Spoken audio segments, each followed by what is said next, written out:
Hello guys, today I'm going to show you how to mine Solana on PC. So first head over to unmineable.com website. Now click here and search on Solana. It will be directed to this page. Click on Get Started. Green button on right. Click Download Unminer. Now it's already downloaded, so let's install it.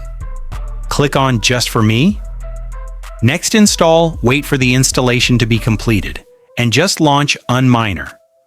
Once the download and installation is completed, now click on Continue. Here, tap Solana on the token. And the address you copy the address from the extension on Chrome, which is Phantom. You should download this extension. This will give you Solana coin address. So click on Account 1. Click on Solana here.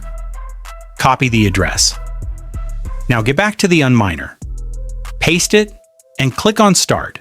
Wait for the installation. So here it says, just click on Go to Mining Files, click on Downloader, and it just start here. Wait for the miner files to be downloaded.